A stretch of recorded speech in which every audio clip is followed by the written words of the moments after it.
Hello YouTube, welcome to my Edc Leatherman pouch video. This is a pouch that I've been carrying now for the last 3 or so years. It's obviously had a lot of abuse, as you can see the stitching starting to wear. I think this pouch is originally for a Leatherman wave, although I don't actually carry a Leatherman wave.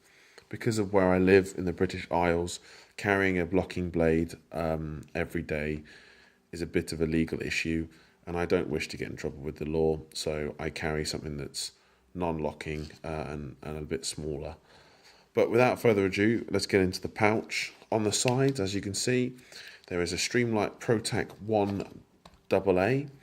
This is a great flashlight. I've now carried it for about 3 years, either in my pocket or in this pouch. It is a very simple flashlight. It only has 3 modes, which is high, strobe, or low.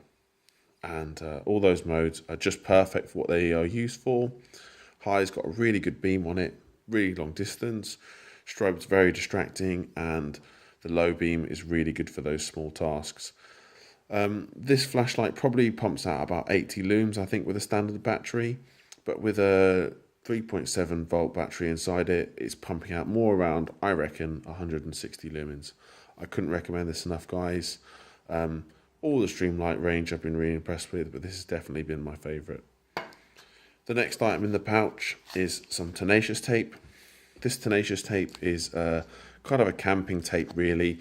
You use it to fix tents or waterproof things like jackets when the seams have gone, or when the tent starts to leak, or even fix airbeds with it. So it's very close to the same uses as duct tape. It's really good stuff. It's just on a sheet of plastic. It's just basically on a sheet of plastic, which I then wrap around in a ball that slides down in this elastic pocket here of the Leatherman pouch. I can't say it's exactly like duct tape.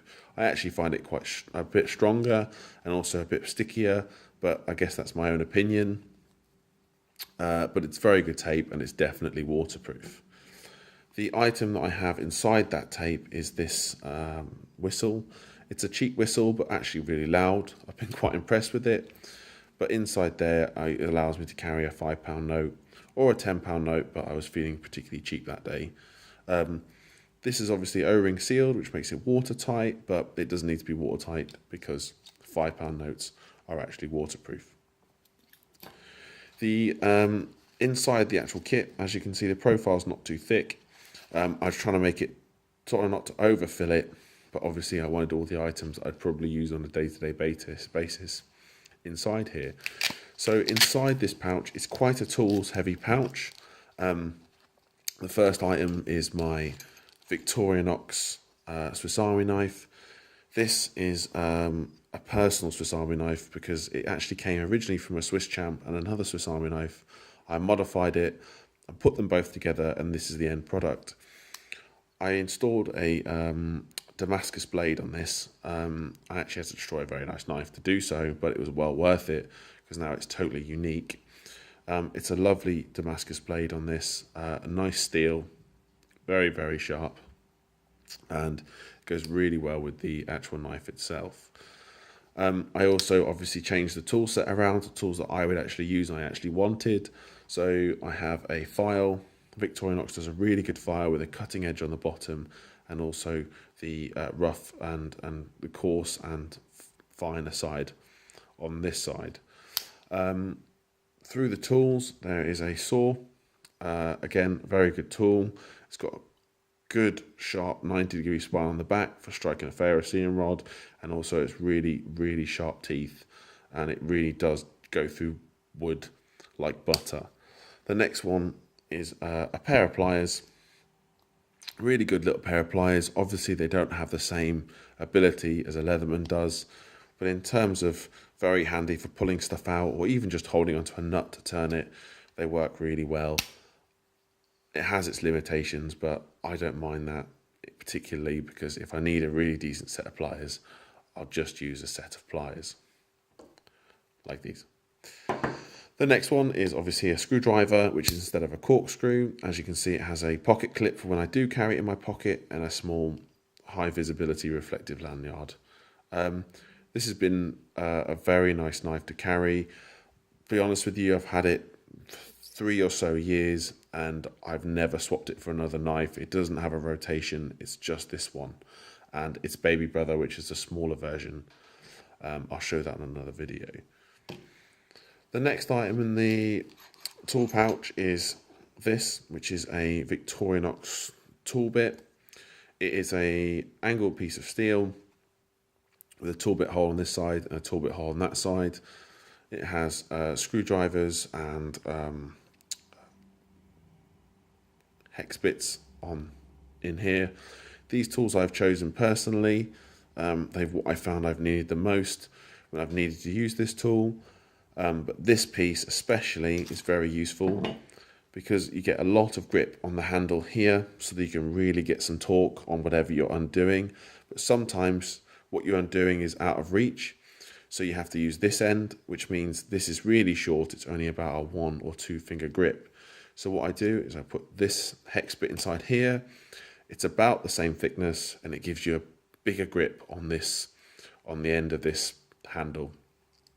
Just makes it easier to use and makes it much better for the tool if you have to put a lot of pressure or torque through it. The next item in the kit is a couple of plasters, obviously band-aids, first aid. These actually come really handy. As you can see, I'm already wearing one, so they're just in the back.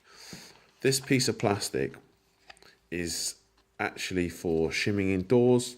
I carry it in there because it adds a bit of rigidity to the pouch itself, and it also has a secondary purpose. I'm not going to go into how you use this, but it's actually quite a useful piece of kit to use when working in old houses or working in old sheds. It becomes very useful. And it also deflects the water off the top of the pouch. Next item in the kit is slightly survival-y item. I do actually take this into the woods. I don't take it off. So it goes with me if I'm going backpacking or if I'm going to the workshop or if I am going to work. So it all stays together. This is just a ferrocerium rod. It's very simple. It's got a drill hole in it with a high visibility lanyard. Eating my words. I found this one's got a really good spark, really hot. So it's just got in the kit. I don't have any extra fussy bits on it. It's just very basic, very standard. Another item is a Bic lighter. This is the normal Bic lighter. It's a see-through one, so I can see how much fuel it's got.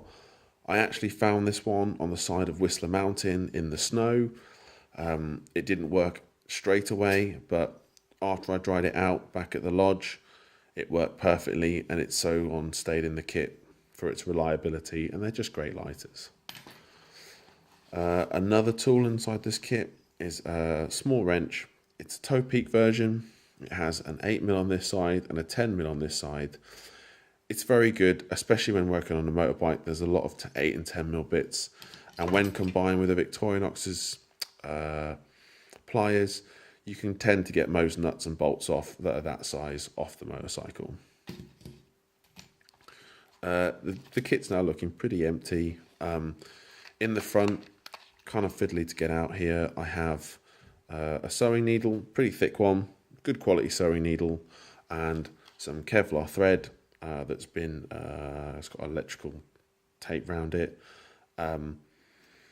Those two go together, very self-explanatory, just good to have in the kit. I have a safety pin just here. Sorry, my camera moved. I have a couple of safety pins actually in this. I think I have 3. I'll find the other one for you.